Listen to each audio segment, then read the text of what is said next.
And welcome back to Stoner Watch Clone Wars Debrief. Today we're going to be breaking down Episode 7, Dangerous Debt. Got a runtime of 24 minutes in this episode. Saul, Ruiz, and Bosco Nin come in to direct. Dave Filoni and Charles Murray are the writers, and of course is created by George Lucas. Starring, we got Ashley Eckstein coming back as Ahsoka Tano. Tom Kane is the narrator. Brigitte Callie as Trace Martez, and Elizabeth Rodriguez as Rafa Martez. And if you have not watched Episode 7, here's a spoiler for you. Katie Sackhoff returns as Bokatan. Now the description reads, Ahsoka, Trace, and Rafa are imprisoned by the Pikes syndicate. During the Martez sisters reveal that their parents were killed accidentally by the Jedi as they apprehended Ziro the Hutt. Rafa is then tortured for the location of the spice. Trace tries to make an escape attempt, still continuing to hide her use of the Force. Ahsoka uses it to help in her escape attempt. While the Pikes give chase through the streets of Obadiah, 3 members of Death Watch catch sight of Ahsoka. After being tricked by the Pikes, Ahsoka and the Martez sisters end up being recaptured. Now, right off the bat, I want to say this was a really good episode, a little bit shorter than last week's, but for the most part, a lot more action-packed, I have to say. And after Rafa went through and retold that story on how the Jedi accidentally killed her parents while they were trying to apprehend Ziro the Hutt, you can understand why they don't really like the Jedi that much. And then Rafa mentions the guy with the red eyes, Cad Bane, and with the look on Ahsoka's face, I think she might have been there during that chase, so I think I'm going to have to go rewatch that episode.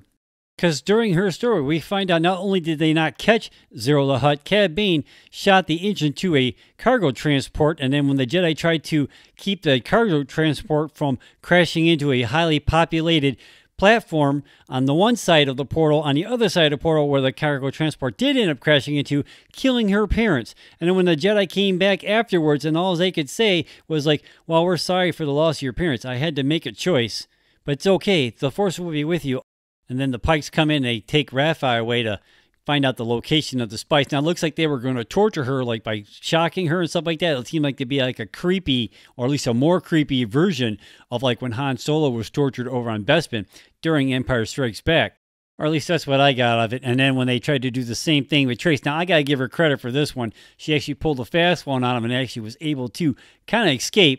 Meanwhile, Ahsoka uses the Force on the lock mechanism in their jail cell, so they were actually able to escape. So then you got them all 3 running around trying to get out of the prison, and they finally end up meeting up, and they get out of it, and they go through this whole elaborate chase through the streets and what have you, and like there's like speeders being blown up. And then we cut to 3 Mandalorians with hoods over their helmets, and it looks like Bokatan and 2 members of Death Watch are on planet, which was pretty damn cool to see, and I didn't really actually see that coming. Now, I wonder if they're going to get more involved in Episode 8, because we know we're going to get Siege of Mandalore after that, so I wonder if we're going to wait to see more from them in the next episode, or if it's going to be when they actually go into the Siege of Mandalore storyline. But after all the running around and blowing stuff up, they end up getting recaptured anyway. And then the episode pretty much ends right there. Now, I wonder whether or not if Bokatan and the other 2 from Death Watch are going to get involved, how they're going to get involved, or whether or not we're actually going to see like if Anakin Skywalker comes out of nowhere and kind of saves the day. Or we could be getting a combination of both, because we know she's going to get out. Whether or not the Martez sisters actually make it out of this thing alive, that's a whole nother story. But we know that she does, because we saw in the trailer, she ends up becoming commander of like what looked like to be like a battalion of clone troops, because they all had their helmets like painted to look like her a little bit and stuff like that. So I wonder if like in the next episode, if the Martez sisters find out that Ahsoka is a Jedi, and how they're going to react to that kind of news. I don't know, man. I can't wait to see how this plays out next Friday. So what do you think of this episode? Let me know in the comments down below. Do you think that Ahsoka is going to tell the Martez sisters next episode that she's a former Jedi? Let me know in the comments down below. Were you geeked to see Bo-Katan? Let me know in the comments below. Do you think that her and the Death Watch are going to get involved and get Ahsoka and the Martez sisters out of prison? Let me know in the comments down below. Can't wait to see how this all plays out. Now, if you have any questions or ideas for topics for the show, please send them to the email at the bottom of the screen. I'd love to hear from you. So see you next time, people.